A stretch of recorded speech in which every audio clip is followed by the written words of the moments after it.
આટલું બધું બોલી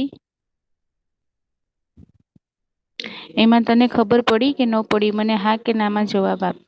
હા. હું સમજ પડી ને? તો પછી તારો આ સવાલ પૂછવો એ વ્યર્થ હતો કે નહી? હતો કે નહી? આવો પ્રશ્ન પૂછાય બેટા. મીસે કીધું કે આ પેપર સ્ટાઈલ છે, 5 પ્રશ્નો છે, 4 માર્ક્સ નો 1 પ્રશ્ન છે. વાત થઈ ગઈ પૂરી. ફેરબુકમાં તો કમ્પલસરી તમારે લખવાનું જ છે. જો લખવાની ચોરી કરવા માટે એટલે કે નથી લખવું, આળસ કરવી છે કે વિભાગ પૂછાવાનો નથી એવું ન કરતા. બરાબર, કારણ કે હું ફરી વાર પીડીએફ નહી મોકલું તમને. કે ફાઈનલ એક્ઝામમાં 2 માર્ક્સ ના અને 3 માર્ક્સ ના પ્રશ્નો જયારે પૂછાશે ને તમે મને એમ કેશો કે મારી ફેરબુકમાં લખેલા નથી તો હું ફરી વાર તમને નહી મોકલું. ને બીજી વસ્તુ કે તમારે ફેરબુક જે છે મને પ્રેઝન્ટ કરવાની છે કેમેરા શરૂ કરીને. બરાબર, એટલે તમે એમ વિચારો કે અત્યારે નથી લખવું પાર્ટ બી, અત્યારે પાર્ટ એ માંથી પૂછાશે ટેસ્ટમાં તો આપણે પાર્ટ એ જ લખીએ એવું ન કરતા હો. મિસ જે પ્રમાણે લખવાનું કે જે પ્રમાણે કરવાનું કે એ પ્રમાણે જ કરજો. બરાબર, નહી તો તમને લોસ જશે. કેમ લોસ જશે? તો આગળ તમારે એક સાથે બધું ખાવું પડશે. પછી તમે થાકી જશો, તમારું મગજ થાકી જશે, ટેન્શનમાં આવી જશો. એટલે લોસ તમને જ જશે, નુકસાન તમને જ થશે બેટા. હ તો અત્યારે જેમ મિસ પીડીએફ મોકલે એમ તમારે જે છે ફેરબુકમાં લખતા જવાનું છે.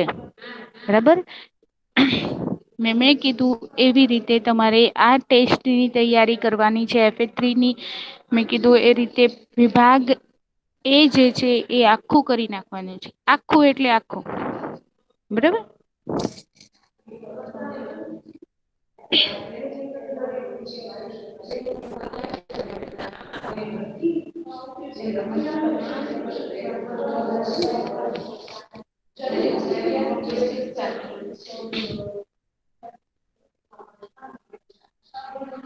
આપણે અહીંથી બાકી છે ભૂમિ પ્રદૂષણ. બરોબર, આપણો પાઠ જે છે પાઠ 2 પર્યાવરણીય પ્રદૂષણ, એમાં આપણે પર્યાવરણીય પ્રદૂષણમાં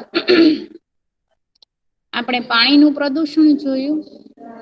બરાબર, હવે આપણે ભૂમિ પ્રદૂષણ. બરાબર. સ્ક્રીન દેખાય છે ને મિસ? હા હલો. મિસ થાય છે. Okay good.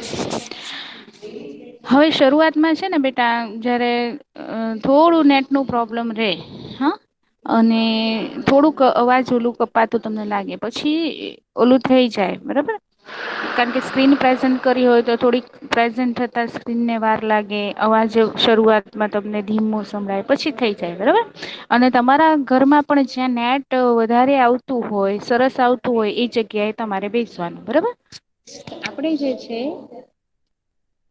ભૂમિનું પ્રદૂષણ. બરાબર, ભૂમિનું પ્રદુષણ, ભૂમિ એટલે જમીન. બરાબર ને, તો ભૂમિ પ્રદૂષણ છે ને એ સહેલાઈથી દેખાતું નથી આપણને. જળ પ્રદુષણમાં નદીમાં કચરો કે નદીનું પાણી ગંદુ થઈ જાય છે તો આપણને ખબર પડી જાય છે કે આ જે છે અહિયાં ગંદકી છે. બરાબર, પણ આ ભૂમિ પ્રદૂષણ છે ને એ ઝડપથી દેખાતું નથી, કારણ કે જમીન પ્રદૂષણથી જમીનના જે પોષક તત્વો છે એ નાશ પામે છે. એટલે આપણને આઈડિયા આવતું નથી ઝડપથી કે આ જમીન જે છે એના પોષક તત્વો છે એ નાશ પામ્યા છે.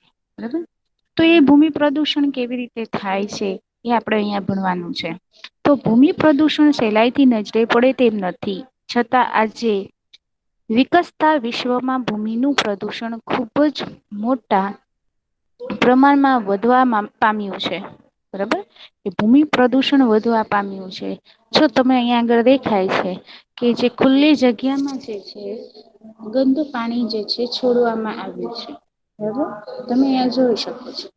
બરાબર, અહીંયા આગળ હોસ્પિટલ વેસ્ટેજ કે હોસ્પિટલમાંથી જે ઓપરેશન દરમિયાન કે મનુષ્યના જે સ્પેર પાર્ટ કાઢવામાં આવે છે શરીરમાંથી એ બધા જ જો અહીંયા આગળ જે છે નાખેલા છે એક જગ્યા પર. બરાબર, જેનાથી જે છે આ જમીનનું પ્રદૂષણ થાય છે. અત્યારે તો જે હોસ્પિટલમાંથી જે ઇન્જેક્શન છે, બોટલ્સ છે, પાઈપ્સ છે, એ બધા જે છે ઘન કચરા જેને કહેવાય પ્લાસ્ટિક ના એના પર ખુબ સ્ટ્રિકલી પ્રતિબંધ મૂકવામાં આવ્યું છે. એટલે એ જ્યાં ત્યાં ફેંકતા નથી. એ લોકો દરેક ડોક્ટર જે છે સોયને પણ જે છે એ બાળી અને અલગ બેગમાં મૂકે છે. પછી ઇન્સ્યોરન્સ હોય છે પાછળનું જે પ્લાસ્ટિક ન એને પણ અલગ રાખે છે. બોટલ્સ ને અલગ રાખે છે, એની પાઈપ્સ ને અલગ રાખે છે. પછી બીજા બધા હોસ્પિટલમાં યુઝ થતા જે વસ્તુઓ જે છે દર્દીઓ માટે વપરાય છે એને અલગ અલગ બેગમાં રાખે છે. અને પછી એ એની નિકાલ જે રીતે સરકારે એ લોકોને કીધી છે એ રીતે એની નિકાલ કરે છે. બરાબર. પરંતુ અહીંયા આગળ જુઓ કે હોસ્પિટલો છે, સિવિલ હોસ્પિટલ છે કે સર્ટી હોસ્પિટલ છે, એમાં દિવસમાં ઘણા બધા ઓપરેશનો થાય છે. ઘણા બધા અને શરીર માંથી ઘણા બધા પાર્ટસ છે એ કાઢવામાં આવે છે. તો એ બધા જ પાર્ટસ છે જે શરીરમાં બગડી ગયા હોય છે.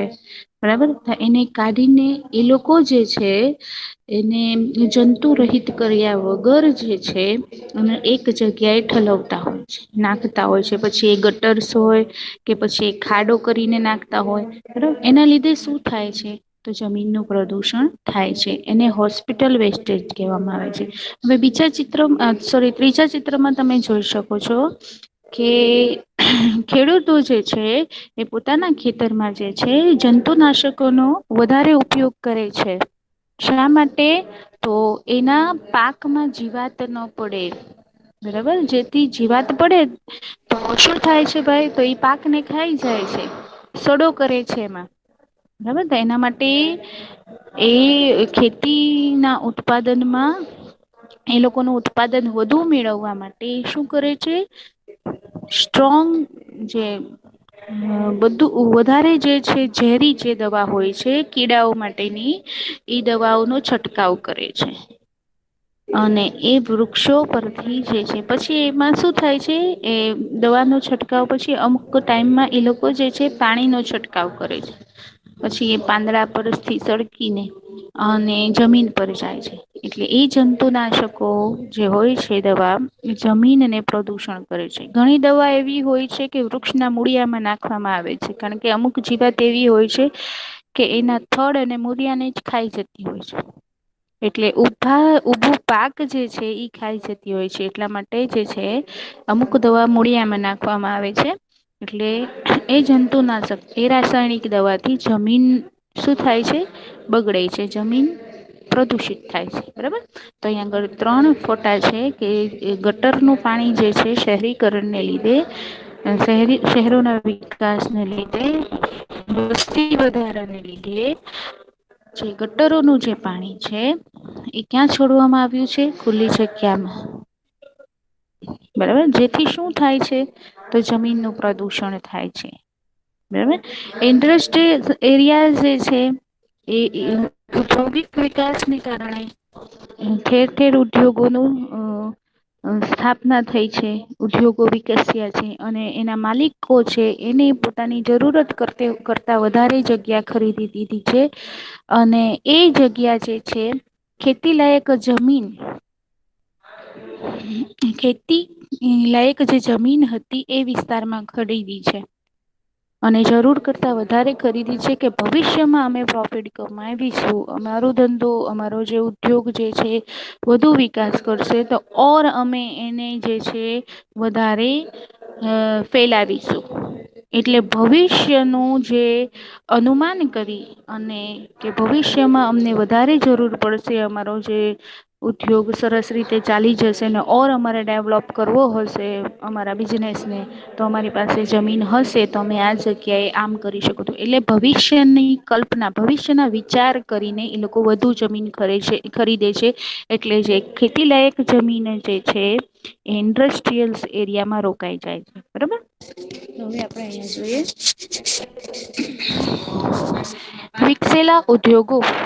વિકસેલા ઉદ્યોગો અને ગટરોના પાણી ખુલ્લી જમીન પર છોડી દેવા તે જમીનને બગાડે છે.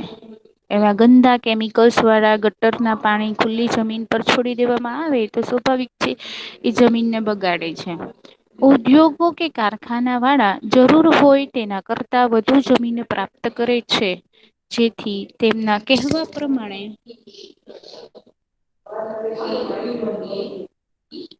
ભવિષ્ય ના વિકાસ માટે એ હોય છે કે એ વધારાની જમીન શા માટે હોય છે તો ભવિષ્યના વિકાસ માટે જો ભવિષ્યમાં જરૂર પડી વધારે અ ઉદ્યોગને વિકસાવવાની તો જમીન હોય તો એના પર ઈ ઉદ્યોગને ઓર વધારે વિકસાવી શકે.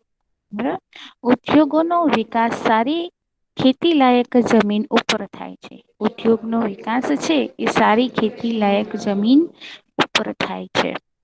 ત્યારે તે જમીનને નુકસાન કરે છે.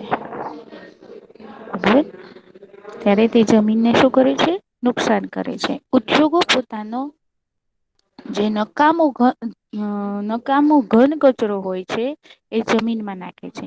હવે ઉદ્યોગો પોતાનો જે અ ઘન કચરો છે જેની ઇન્ડસ્ટ્રીમાંથી ઉદ્યોગોમાંથી જે નીકળે છે એ ક્યાં નાખે ક્યાં નાખવા જાય? ગવર્મેન્ટ રૂલ્સ હોય છે. કે અમુક જે કચરો જે છે એ જ્યાં ત્યાં ન નાખી શકાય. બરોબર તો એ લોકો શું કરે છે જમીન તો વધારે એ લોકો એ લીધી જ હોય છે તો એ શું કરે છે ઈ જમીન પર જે છે એ ફેકતા હોય છે. બરાબર અથવા તો જમીનમાં ખાડો કરી નાખે છે અને એ ખાડામાં બધો કચરો નાખતા હોય છે. પરિણામ શું આવે છે જમીનનું પ્રદૂષણ થાય છે. બરાબર અને જે ભૂગર્ભીય જળ છે જમીનનું એ પણ પ્રદુષિત થાય છે. બરાબર આ જે પ્લાસ્ટિક જે છે એ પ્લાસ્ટિક નો ઉપયોગ ખુબ જ મોટા પ્રમાણમાં થવા લાગ્યો છે. બરોબર તમારે મમ્મી સબ્જી લેવા જાય છે ત્યારે માર્કેટમાંથી જે છે ઘણું બધું ફ્રૂટ સબ્જી બધું લઈને આવે છે. તો એ બધું જ અલગ અલગ પ્લાસ્ટિકની બેગમાં હોય છે. હેને અને એ બધી જ બેગો જે છે એ એક કપડાની બેગ હોય છે કે બીજા કોઈ મટીરિયલની બેગ હોય છે એમાં મૂકીને મમ્મી લાવે છે. બધી સબ્જી અલગ અલગ અલગ હોય. પણ પેલાના સમયમાં પ્લાસ્ટિકની બેગ નહોતી ને ત્યારે જયારે સ્ત્રીઓ શાકભાજી ખરીદવા જતી હતી ત્યારે એક જ બેગમાં બધું એકી સાથે ભરીને લાવતી. અને પછી ઘરે આવીને એ ઠલવીને બધું છૂટું છૂટું પાડતી. બરાબર કેમ તો તે વખતે જે છે પ્લાસ્ટિકની બેગ ન હતી.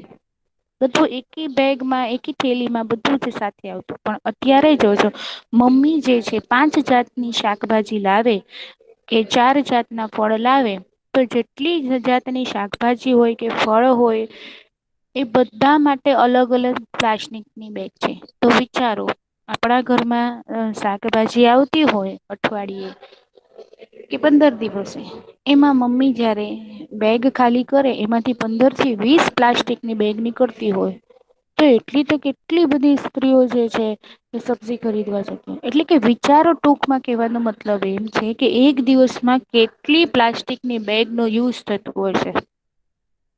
પછી એ આપણેે શું કરીએ છીએ એ બેગને શું કરીએ છીએ ફેકી દઈએ છે. પછી એ ક્યાં જાય છે એ કચરા સાથે જે કચરા વાળો જે જમીન પર ઠલવતો હશે કચરો ત્યાં રહેતો હશે પણ પ્લાસ્ટિક એક એવું પદાર્થ છે એવી ધાતુ છે પ્લાસ્ટિક એક એવી વસ્તુ છે કે ઈ જમીનમાં જઈને કહવાતી નથી. એનું વિઘટન થતું નથી. જ્યારે કાગળ છે જે ન્યુઝપેપર માંથી બેગ બનાવીને પેલા એમાં વસ્તુ દેતા હતા. ન્યુઝપેપર હોય જે રફ રદ્દી જેને કહેવાય એને એમાંથી થેલી બનાવતા બેગ બનાવતા અને એમાં વસ્તુ પેક કરીને આપતા હતા. એ બેગ જે છે ને એ કાગળ જે છે ને એ વિઘટન પામે છે એટલે કે એને જમીનમાં નાખો ને તો એનું વિઘટન થઈ જાય એ કોહવાઈ જાય છે. બરાબર એક કે બે અઠવાડિયામાં એ માટી બની જાય છે. પરંતુ પ્લાસ્ટિક નું એવું નથી એટલા માટે એ પ્લાસ્ટિક જે છે એ વિઘટન પામતું નથી એટલે જમીનમાં જાય છે અને જમીન પ્રદુષિત કરે છે એટલા માટે જ અમુક સરકારે જે છે પ્લાસ્ટિકની બેગ પર પાબંદી લગાવી છે. અને ઘડીએ એટલે વચ્ચે વચ્ચે જે છે દુકાનોમાં કે લારીઓ પર ચેકિંગ આવી જાય છે. અને જે પ્લાસ્ટિકની બેગ યુઝ કરતા હોય છે એને દંડ કરવામાં આવે છે. હવે ઘણા દુકાનદાર એવા છે કે જે સરકારની હેલ્પ કરે છે. અને આ પરિસ્થિતિને સમજે છે તો એ પોતાની દુકાન પર જે છે પ્લાસ્ટિકની બેગ નથી રાખતા, કાગળની બેગ રાખે છે. બરાબર. તો આપણેે પણ સમજવું જોઈએ. અને આ પ્લાસ્ટિક કેવો ડેન્જર છે પદાર્થ છે જે જમીનનો પ્રદૂષણ કરે છે એ સમજીને આપણે પણ પ્લાસ્ટિકની બેગ લેવી જોઈએ નહી. અને એનો ઉપયોગ કરવો જોઈએ નહી. બરાબર. પ્લાસ્ટિક જમીનમાં ભળતું નથી અને જમીનને બગાડે છે. શહેરી કચરો જેમાં ખોખા હોય છે, પ્લાસ્ટિક સ્ક્રેપ હોય છે એટલે પ્લાસ્ટિક ના ટુકડા તૂટેલા ભાગો બરાબર પ્લાસ્ટિક સ્ક્રેપ અને રાસાયણિક પદાર્થો હોય છે. જે ઉડી અને સારી જમીનો અને ખેતરોમાં પડે છે. બરાબર.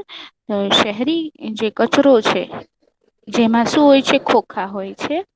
પછી પ્લાસ્ટિક ના સ્ક્રેપ એટલે તૂટેલા પ્લાસ્ટિક અને રાસાયણિક પદાર્થો જે હોય છે એ ઉડીને અને બીજી જમીનો પર પડે છે, ખેતરોમાં પડે છે અને એને લીધે જમીનનું પ્રદૂષણ થાય છે. ખેડૂતો દ્વારા વધુ ઉપજ માટે રાસાયણિક ખાતરોનો ઉપયોગ ખૂબ બહોળા પ્રમાણમાં થઈ રહ્યું છે. જે જમીનને બગાડવા અને પર્યાવરણને નુકસાન કરવા મોટો ભાગ ભજવે છે. હવે પ્રદૂષણ અહીં આગળ આપણે વિચારવાનું છે. કે પ્રદૂષણ એક એવી ચેન છે જેને તોડવા માટે તમે પહેલું કયું કામ કરશો? પ્રદૂષણ એક એવી ચેન છે, મજબૂત ચેન બની ગઈ છે. અને સતત પ્રદુષણ વધતું જ જોય છે. એક ચેન બની ગઈ છે. એ ફરતું જ રહે છે. તો એને તોડવા માટે તમે પેલું શું કરશો? અહિયાં એક્ઝામ્પલ આપ્યું છે કે પ્લાસ્ટિક ના કપમાં ચા નહી પીવીએ. બહાર જઈએ અને હોટલ કે કઈ આપણે રોકાવાનું થાય આપણે મુસાફરી કરતા હોય તો ત્યાં આગળ પ્લાસ્ટિક ના કપમાં ચા મળે તો આપણે ના પાડી દઈશું કે અમને કાચના કપમાં કે બીજા કોઈ અમે પ્લાસ્ટિક યુઝ નથી કરતા. ને હેલ્થ માટે પણ નુકસાનકારક છે પ્લાસ્ટિક. કે પ્લાસ્ટિકની વસ્તુમાં ગરમ ગરમ ખાદ્ય વસ્તુ તમે મૂકો અને પછી ખાવ તો ખબર જ છે તમે ગરમીથી પ્લાસ્ટિક ઓગળે છે. અને પ્લાસ્ટિક ના જે નુકસાનકારક જે તત્વો છે એ ખોરાક સાથે ભળી જાય છે ને એ આપણા પેટમાં જાય છે.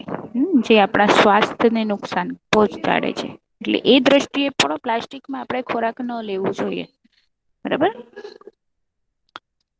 તો તમે એ ચેનને તોડવા માટે શું કરશો? તો અહીંયા એક્ઝામ્પલ આપ્યું છે કે અમે જે છે પ્લાસ્ટિક ના કપમાં ચા નહી પીએ. અને એ પાતળા પ્લાસ્ટિક છે પોલથીનની બેગ જે મળે છે જેને આપણે ઝબલા કહીએ છીએ.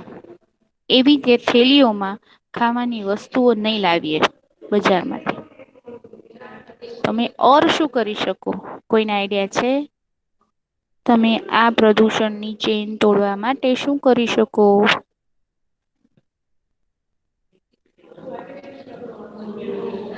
કોઈ ગર્લ્સને આઈડિયા છે કે ચા પીવા વયા ગયા બધા? ના ના મિસ.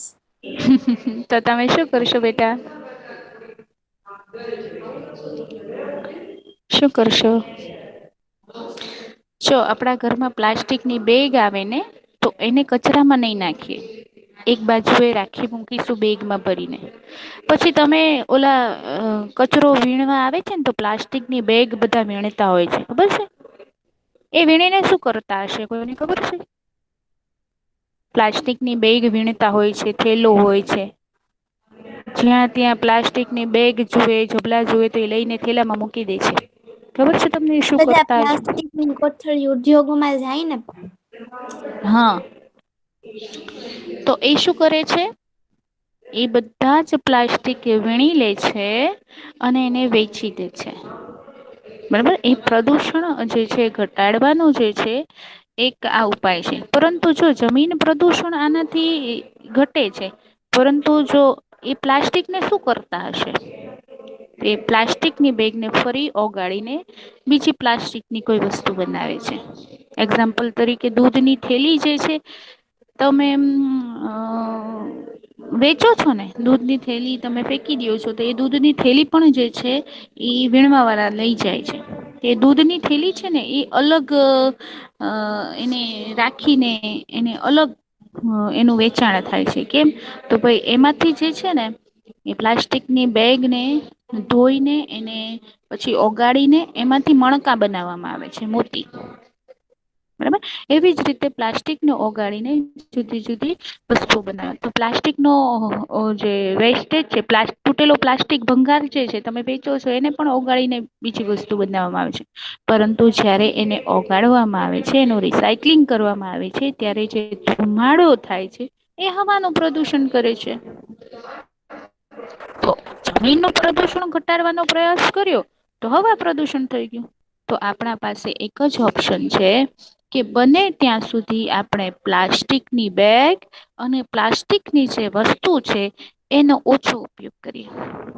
બરાબર એ આપણે એ ચેનને તોડવા માટે પ્રદુષણની ચેનને તોડવા માટે આપણી પાસે એ જ ઓપ્શન છે કે આપણે પ્લાસ્ટિકની વસ્તુઓનો ઓછો ઉપયોગ કરીએ.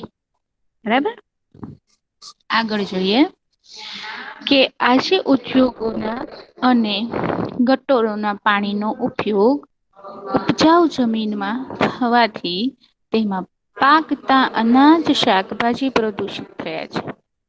હવે બિચારા ખેડૂતો પણ શું કરે કે જળાશયોમાં ગટરોનું અને ઇન્ડસ્ટ્રી નો કચરો અને કેમિકલ્સ યુક્ત પાણી જે છે ઠલવે છે. બરાબર હવે ત્યાંથી ખેડૂતો સિંચાઈ નું પાણી લેતા હોય છે. અને પોતાના ખેતરને સિંચતા હોય છે જ્યાં શાકભાજી હોય છે અનાજ હોય છે. તો એ બધા જ પ્રદૂષકો જે છે એ અનાજ અને શાકભાજીને ચોટે છે.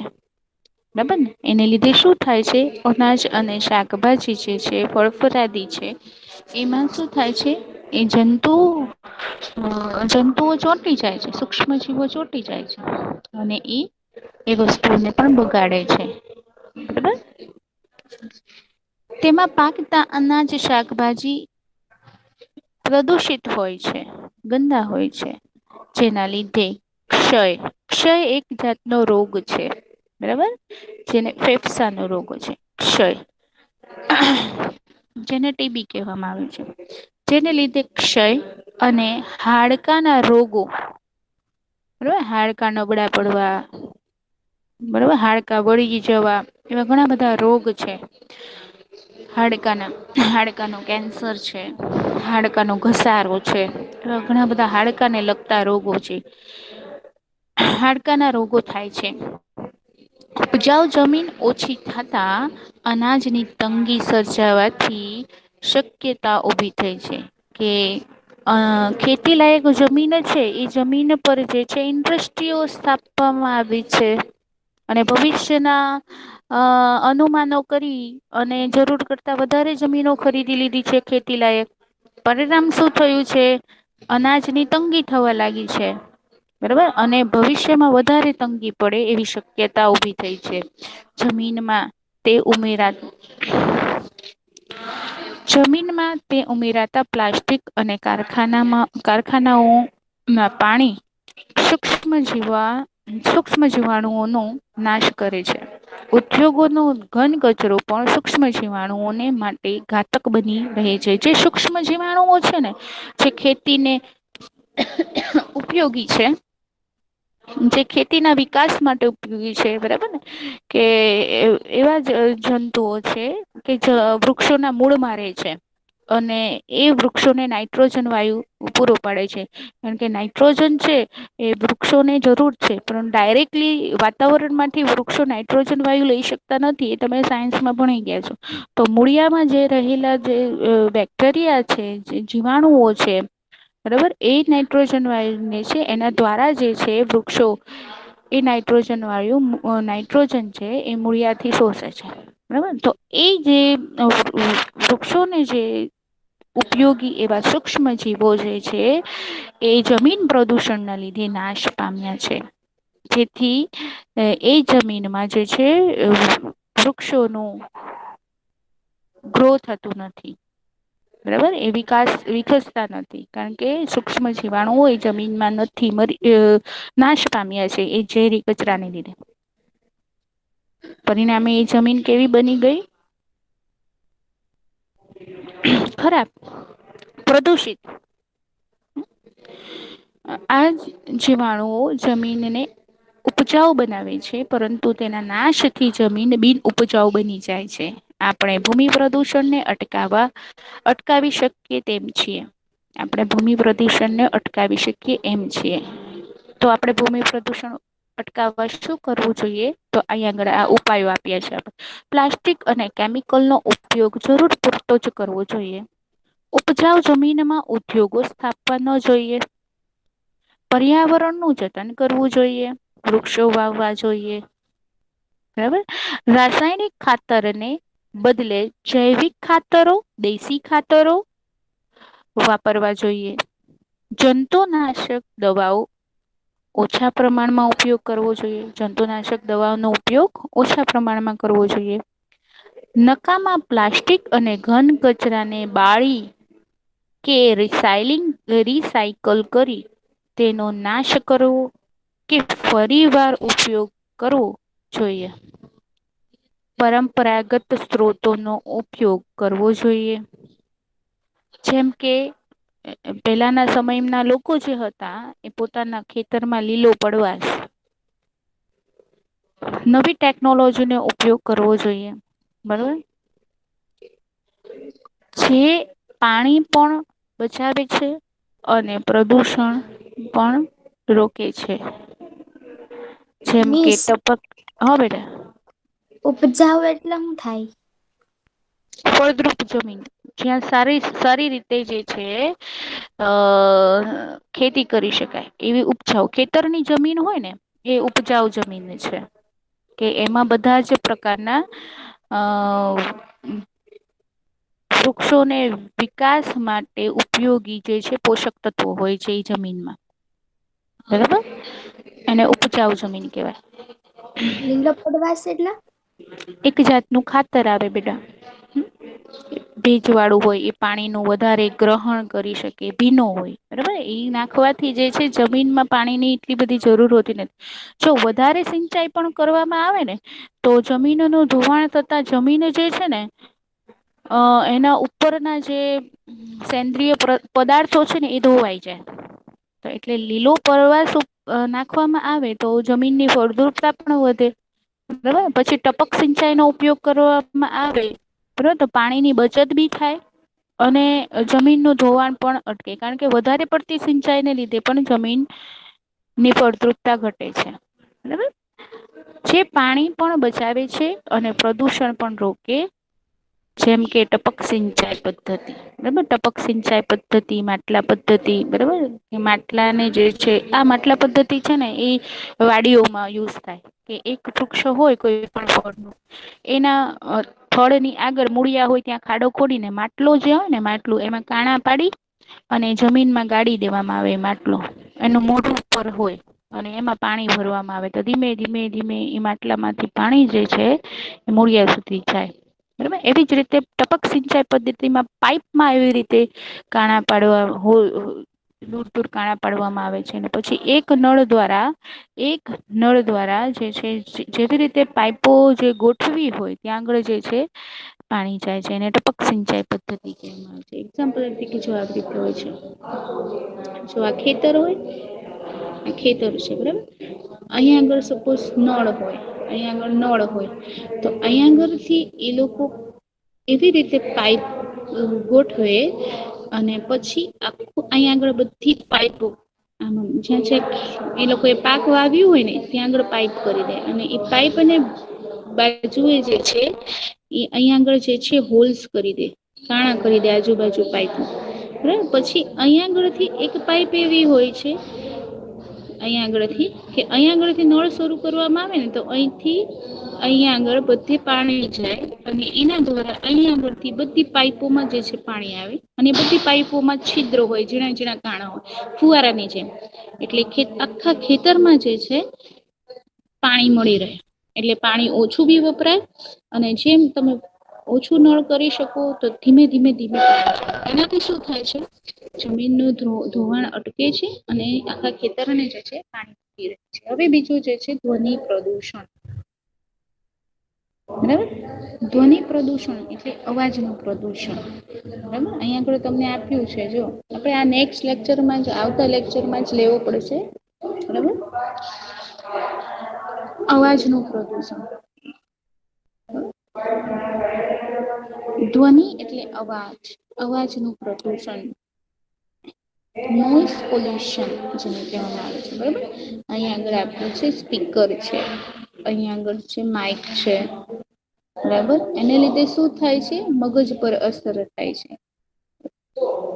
આપણે અવાજ સહન નથી કરી શકતા, આપણો સ્વભાવ ચીડિયો બને છે. બરાબર, તો આ ધ્વનિ પ્રદૂષણ છે એ આપણે જ કરીએ છીએ, અવાજનું પ્રદુષણ. ને આપણા લીધે જ થાય છે. મનુષ્ય એ વિકાસ કર્યો છે એના લીધે જે છે ધ્વનિ પ્રદૂષણ વધ્યું છે. એક્ઝામ્પલ તરીકે વાહન વ્યવહાર. બરાબર, વાહનોનો અવાજ, વિમાનનો અવાજ. બરાબર, પછી ટ્રેનનો અવાજ, બસનો અવાજ. બરોબર, જે રેલવે સ્ટેશનની નજીક રહેતા હોય એને ખબર છે કે ટ્રેનનો અવાજ છે એ કેવો ઘા સ્વરૂપ લાગે છે. એરપોર્ટ નજીક રહેતા હોય એ લોકોને કેવું વિમાનનો અવાજ લાગે છે. આપણે કોઈ વાર વિમાનને જોતા હોય ને એનો અવાજ સાંભળતા હોય તો આપણે વિમાન વિમાન કરીને જોઈએ છે. આટલો ઊંચો હોય છે તો બી કેટલો અવાજ હોય છે. જયારે એ લોકોના ઘર આગળથી વિમાન નીકળતો હશે તો કેટલો અવાજ કરતો હશે. પછી પ્રસંગોપાત જે છે લાઉડ સ્પીકર માં બોલવામાં આવે એનો અવાજ. બરાબર, પછી ડીજે. પછી કોઈ મંત્રી જીત્યો હોય, બરાબર, તો એ શું કરે છે? એ રેલી વરઘોડા કાઢે છે. બરાબર, એના જીતની ખુશીમાં તો એનો અવાજ એ બધું શું કરે છે? એ ધ્વનિ પ્રદૂષણ છે. બરાબર, તો ધ્વનિ પ્રદૂષણને લીધે આપણા મગજને અસર થાય છે. એની અસર આપણા સ્વભાવ પર પડે છે. બરાબર, તો ધ્વનિ પ્રદૂષણ જે છે ઘટાડવું એ આપણા હાથમાં છે. બરાબર, કે એ બધી વસ્તુઓનો ઓછો ઉપયોગ કરવો. લાઉડ સ્પીકર, ડીજે, બરાબર, સ્પીકર એનો અવાજ જે છે ઓછો રાખવો, ઓછો કરવો એ બધું આપણા હાથમાં છે. અને જે બીજા જે વાહનો છે એનો અવાજ તો રેવાનો જ, કારણ કે એ આપણી સાથે સંકળાઈ ગયેલા છે. આપણને બસ વગર ન ચાલે, આપણને ટ્રેન વગર ન ચાલે, આપણને વિમાન વગર ન ચાલે. આપણે કારણ કે એ ઝડપી મુસાફરી છે. ચાલીને જવું તો પોસિબલ જ નથી. એમ તો કઈ નહી શકતા કે અવાજ પ્રદુષણ છે તો બધું બંધ કરી દો હાલો. અમારે ટ્રેનો નથી યુઝ કરવી, બસો નથી યુઝ કરવી, વિમાન નથી જોતા, બધું બંધ કરી દો. આપણે એમ કહી શકીએ? ન કહી શકીએ. કેમ? તો એ આપણા માટે જ ઉપયોગી છે. બરાબર, આપણને જરૂરી છે. બરાબર, તો એના માટે શું કરવું જોઈએ? તો એ વિસ્તારોમાં વધુ પ્રમાણમાં વૃક્ષ વાવવાથી ધ્વનિ પ્રદૂષણ ઘટે છે. એ વૃક્ષો જે છે એ ધ્વનિનું શોષણ કરે છે. બરાબર, એ ડિટેલમાં આપણે આવતા લેક્ચરમાં ભણીશું. બરાબર, આજે આટલું જ. હવે હોમવર્કમાં શું કરવાનું છે તમારે? તો આનું રીડિંગ કરવાનું છે, ધ્વનિ પ્રદૂષણ. બરાબર, જ્યાં સુધી તમને પાર્ટ એ એટલે કે વિભાગ એ પાઠ બીજાનું નથી મોકલતી ત્યાં સુધી, બરાબર, તમારે હોમવર્કમાં આ ધ્વનિ પ્રદૂષણ રીડ કરવાનું છે એટલે કે વાંચવાનું છે. અને સાંજ સુધી તમને વિભાગ એ આવી જશે. અને એ તમારે ફેર બુકમાં લખવાનું છે. ઘણી ગર્લ્સને વિભાગ એ અને બી પાઠ 1 નું લખાઈ ગયું છે. બરાબર, એ બહુ સરસ. બરાબર ને, લખાઈ ગયું ને તો મને મેસેજ કરી દેવાના તો હું તમારા નામ બોલું અહીંયા. હવે આ ગર્લ્સના જો કેટલું સરસ કામ કરે છે કે આ ગર્લ્સનું જે છે લખાઈ ગયું છે. બરાબર, ફેરબુક પૂરી થઈ ગઈ છે. મેં આપ્યું છે મને નામ તમે કહેશો ને તમને તમારું જે છે નામ અહીંયા સ્ક્રીન પર પણ દેખાડીશ. ચાલો આપણે અહીંયા લેક્ચર પૂરો કરીએ છીએ. કે